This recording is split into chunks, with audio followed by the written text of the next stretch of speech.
Resumen del militarismo. Hoy vamos a meternos de lleno en una de las transformaciones más bestias y paradójicas de la historia de Sudamérica. Hablamos del militarismo en Uruguay, una época en la que, bajo el filo de la espada, se pusieron los cimientos, aunque parezca mentira, de un Estado moderno. Y esa es la pregunta del millón, ¿no? Casi siempre pensamos que las naciones modernas nacen de la democracia, de la libertad. Pero fíjate, la historia de Uruguay a finales del siglo XIX nos cuenta algo completamente distinto. Una historia mucho más complicada. Esta va a ser nuestra hoja de ruta. Primero, veremos un país que estaba literalmente en ruinas. Luego, el ascenso de una dictadura muy particular. Analizaremos las armas, y no solo de fuego, que usó para imponerse. Descubriremos la increíble paradoja de su reforma educativa. Y al final, intentaremos entender qué quedó de todo aquello. Venga, pues vamos al lío. Para entender por qué los militares se hicieron con el poder, primero tenemos que viajar a ese Uruguay de los años 70 del siglo XIX. Y la palabra que mejor lo define es caos. A ver, la situación era un desastre. El país era un campo de batalla constante entre los partidos tradicionales, blancos y colorados. El gobierno no pintaba nada, era una sombra sin poder real. La economía por los suelos, destrozada por una guerra civil tras otra. Y claro, todo esto generó un vacío de poder gigantesco. Y en un vacío de poder ya se sabe lo que pasa. Alguien lo ocupa. Pero ojo, esta vez no era el típico caudillo con sus 4 seguidores. No. Era algo totalmente nuevo. Una institución. Un ejército profesional con una estructura y una idea de nación, no de una simple región. Y con esta nueva fuerza llega el hombre que lo cambiará todo. Aquí entra en escena el coronel Lorenzo da Torre. Con él empieza algo que podríamos llamar una dictadura de la eficiencia. El año clave, y hay que apuntarlo bien, es 1876. Es el momento en que el coronel Latorre toma el poder. No gana unas elecciones, no. Simplemente lo toma por la fuerza de los hechos, prometiendo lo único que el país quería oír: orden. Y si hay una frase de Latorre que lo resume todo, es esta. Aquí no había ideologías complejas ni programas de partido. La idea era simple, directa y brutal. Sin la autoridad del Estado no hay progreso posible. Ni económico, ni social, ni de ningún tipo. Punto. Y aquí está la clave de todo el asunto. Latorre no era un caudillo más. El caudillo de toda la vida basaba su poder en su carisma, en la lealtad de su gente, en su zona. Latorre representaba al Estado, una idea impersonal, institucional. Su lealtad era a la nación, no a un pueblo. Y su meta no era ganar otra guerrilla, sino administrar el país entero. Vale, pero ¿cómo lo hizo? ¿Cómo es que un militar consigue imponer un orden que décadas de gobiernos civiles no habían logrado? Pues la respuesta, por increíble que parezca, está en la tecnología. Las armas de este nuevo progreso no eran solo de plomo.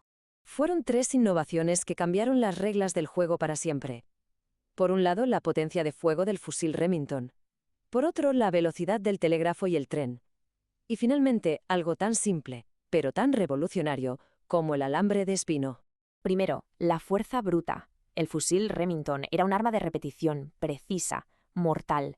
¿Qué podían hacer las lanzas y las viejas escopetas de las guerrillas gauchas contra eso? Nada. Absolutamente nada. Fue el fin de las guerras civiles románticas. La tecnología del Estado era, simplemente, imbatible. Después, el control del espacio. Con el telégrafo, una orden de Montevideo llegaba a la otra punta del país al instante.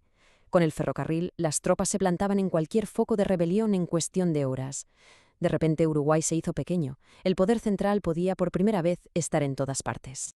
Y por último, la revolución silenciosa pero brutal, el alambre. Alambrar los campos puede parecer poca cosa, pero su impacto fue tremendo, sobre todo para el gaucho. Se acabó eso de cabalgar libremente por donde quisiera. Se definió la propiedad privada de verdad, lo que benefició a los grandes terratenientes y cambió para siempre la economía y la sociedad del campo. Pero es que la historia se pone todavía mejor, más rara, porque bajo esta dictadura militar, de orden y mando, sucede uno de los avances sociales más alucinantes de la historia uruguaya. Es la gran paradoja de esta era. A ver, pensemos esto un segundo. Por un lado tenemos un régimen militar, autoritario. Por el otro, de la mano de José Pedro Varela, nace una reforma educativa liberal, progresista, que establece la escuela pública, laica, gratuita y obligatoria. La pregunta es, ¿cómo narices es posible que estas dos cosas pasaran a la vez? Pues la explicación es puro pragmatismo autoritario. Latorre, el dictador, apoyó a Varela, el reformador. Su lógica era simple. Para tener un Estado ordenado no solo necesitaba soldados, necesitaba ciudadanos disciplinados. Y la escuela era la máquina perfecta para fabricarlos. para enseñarles a obedecer, a seguir horarios, a respetar la autoridad. Y con esto llegamos ya al final de esta etapa tan intensa. Porque claro, los regímenes de fuerza no duran para siempre. El militarismo tuvo su fin, pero sus consecuencias se quedaron para siempre. El que vino después de la Torre, Máximo Santos, era, bueno, de otro palo, más personalista. Pero para entonces la sociedad ya había cambiado. Con la paz y la estabilidad, la gente ya no estaba dispuesta a aguantar un gobierno militar. Empezó a haber una oposición civil cada vez más fuerte y, tras algunos episodios violentos, en 1886 los militares tuvieron que dar un paso al lado. Si miramos la foto del antes y el después, el cambio es radical. El Uruguay que dejaron los militares no tenía nada que ver con el que encontraron. Pasaron de un poder roto en 1000 pedazos en manos de caudillos a un poder centralizado en el Estado. De un campo abierto por donde campaban los gauchos a un mapa de propiedades privadas. Y lo más importante, se pasó de la guerra civil como forma de vida a una paz impuesta a la fuerza. La conclusión es complicada, muy ambivalente. Se podría decir que el militarismo fue como una operación a corazón abierto, sin anestesia. Dolorosa, autoritaria, sí, pero barrió el caos de los caudillos y construyó el esqueleto de un Estado moderno. Es como si hubieran limpiado el terreno para que sobre esa base la democracia más adelante pudiera echar raíces y crecer. Y terminamos con la pregunta que lo resume todo, la que esta historia nos tira a la cara. ¿Es posible que a veces el orden impuesto por la fuerza sea el precio que hay que pagar por una libertad futura? Una pregunta incómoda, sin una respuesta fácil, que el nacimiento del Uruguay moderno nos deja ahí para que le demos vueltas.